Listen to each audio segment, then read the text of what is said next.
Afinal de contas, o transtorno bipolar é um transtorno ou uma doença?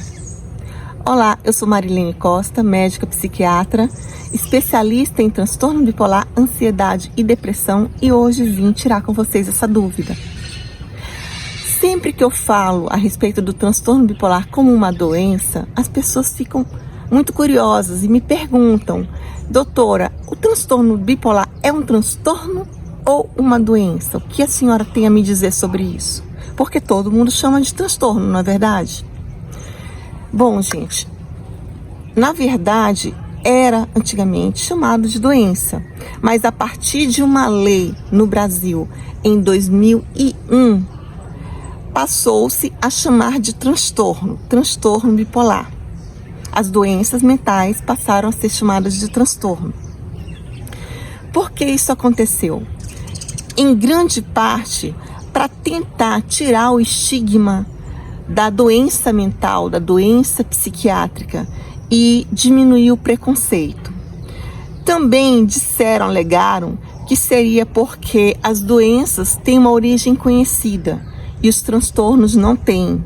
Ou como acontece nas síndromes, né, que as síndromes elas têm sintomas inespecíficos para uma determinada doença, ou seja, vários sintomas podem fazer parte de várias doenças diferentes, e nas doenças psiquiátricas aconteceria dessa forma. Mas vamos avaliar bem direitinho aqui. Eu trouxe no meu computador o significado dessas três palavras segundo o dicionário Oxford. Vamos ver aqui então. Segundo o dicionário Oxford, doença é um substantivo feminino que significa uma alteração biológica do estado de saúde de um ser homem, animal, etc., manifestada por um conjunto de sintomas perceptíveis ou não, enfermidade, mal, moléstia. Também alteração do estado de espírito, do ânimo de uma pessoa ou ser. Por exemplo, sua tristeza já era uma doença. Já o conceito de transtorno, segundo esse mesmo dicionário, é substantivo masculino, ato ou efeito de transtornar, situação que causa incômodo ao outrem, contratempo. Exemplo: sem perceber, fulano provocou um grande transtorno. E, para complementar aqui, síndrome. O que seria síndrome? Síndrome seria conjunto de sinais e sintomas observáveis em vários processos patológicos diferentes e sem uma causa específica. Bom, aqui temos a definição pelo dicionário Aurélio. Então, o que vocês acham? O transtorno bipolar, ele é uma situação que causa incômodo ao outrem, que causa um contratempo? Tudo bem que a gente sabe que não é nem um pouco cômodo quando o paciente bipolar está apresentando alguma crise. Causa incômodo, causa transtorno no ambiente. Mas, se você for pensar dessa forma, é muito inespecífico. Cair uma xícara no chão e quebrar causa um incômodo, causa um transtorno. O barulho de uma criança chorando causa incômodo, causa um transtorno. E, no entanto, não são doenças.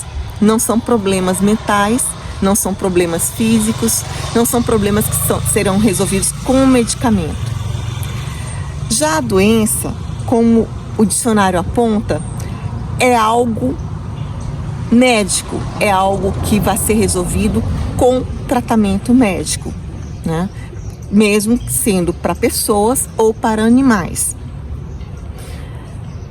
Eu vejo, o meu ponto de vista é de que quando você fala fulano tem um transtorno, fulano tem transtorno bipolar, no subconsciente de muitas pessoas fica como se fulano estivesse causando um transtorno no ambiente. Fulano é um transtornado, fulano é uma pessoa complicada, problemática. E, portanto, não especificaria a necessidade de um tratamento medicamentoso. Talvez por isso muitas pessoas digam: não, você não precisa de medicamento, vai para a igreja, tenha mais fé, faça oração, muda teu comportamento, muda teu pensamento, pensa mais positivo. Esse remédio vai te fazer mal, você não precisa dele. Por quê? Porque se não é uma doença, se é um transtorno, se a pessoa está transtornando o ambiente, é um problema que ela está causando. E é um problema que ela pode resolver sozinha.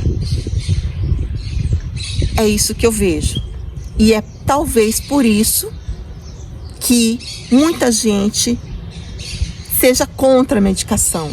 Até mesmo alguns pacientes, algumas pessoas com transtorno bipolar se culpam, acham que o que elas têm é um problema de personalidade, é um problema de caráter, é um problema de comportamento e que elas estão erradas e que elas precisam mudar o seu comportamento e se sentem incompetentes, incapazes, porque não conseguem realmente mudar esse comportamento. Mas não conseguem porque é uma doença. É comportamental? Tem manifestações, tem aspectos comportamentais? Tem sim, mas também tem aspectos sistêmicos. Acontece um problema químico no cérebro. Hormônios cerebrais, a serotonina, o GABA, a dopamina, a noradrenalina, entre outros, inclusive o cortisol, a adrenalina, ou seja, hormônios, neurohormônios estão alterados no transtorno bipolar. Também existe um processo inflamatório que acontece no cérebro, destruindo neurônios, e acontece no corpo todo, causando doenças crônicas, degenerativas, como a hipertensão, o diabetes, colesterol e triglicerídeos altos, podendo levar até uma demência ou até um câncer. Então você não pode achar que uma pessoa apenas com pensamento positivo, apenas com muita fé, fazendo atividade física, É claro que tudo isso tem que ser feito. A pessoa tem que ter apoio da família, a pessoa tem que ter um pensamento mais positivo, ela tem que fazer terapia, inclusive, para buscar mudar a sua forma de pensar e a sua forma de se comportar. Ela precisa ter fé, procurar uma igreja, uma religião ou uma fé interna, mas ela precisa ter fé para que ela tenha força e continue lutando contra essa doença. Mas ela precisa também da medicação e ela precisa ser uma pessoa que as pessoas ao redor vejam e digam assim, não, ela realmente precisa de um tratamento médico. Porque, gente, eu acho muito injusto ficar exigindo de um bipolar que ele não tome medicamento e ficar cobrando dele que ele procure mudar por conta própria, que ele procure fazer as coisas diferentes. Ele tem que procurar sim, mas com a ajuda do médico, ajuda do nutricionista, ajuda do psicólogo, ajuda da musicoterapia, de todas as formas de terapia que ele puder se submeter, das abordagens que ele preferir e que ele perceber que existe uma melhora do quadro dele, que ele se sente melhor. Então, acupuntura, massoterapia, yoga, meditação, algumas coisas são fundamentais e que não podem faltar. Alimentação, sono, atividade física, a medicação e a psicoterapia. Outras coisas são extremamente importantes e têm que ser buscadas também, mas de acordo com as possibilidades, tanto econômicas, quanto também o prazer. A pessoa não pode fazer uma coisa, por exemplo, se a pessoa vai optar entre uma yoga, meditação e uma musicoterapia, ela vai buscar aquilo que lhe dá mais prazer e que ela sente mais resultado. Então ela tem que experimentar as diversas formas de tratamento, acupuntura, por exemplo, aromaterapia, cromoterapia, e tem que observar se aquilo ali, no caso dela, está ajudando ou não. Claro que sempre vai ajudar, então a pessoa vai optar por aqueles que ela sente que ajudam mais, que elas se identificam mais, mas ela precisa fazer várias formas de terapia, que antigamente eram chamadas de terapias alternativas ou complementares e que agora a gente chama de terapias integrativas. Por isso que eu trabalho com a psiquiatria integrativa, Porque o transtorno bipolar, no qual eu sou especialista, não pode ser tratado apenas com medicação e psicoterapia.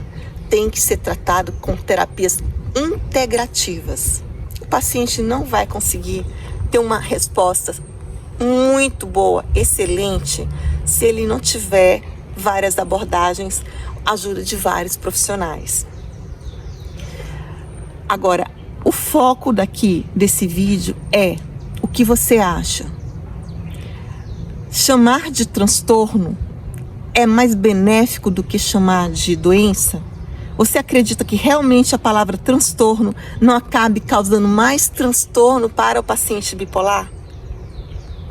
Eu quero saber aqui a sua opinião. Agora, a minha opinião como especialista é que devemos dar os nomes certos às coisas para não causar confusão. Eu chamo sempre de transtorno bipolar, mas eu sempre grifo que o transtorno bipolar é sim uma doença.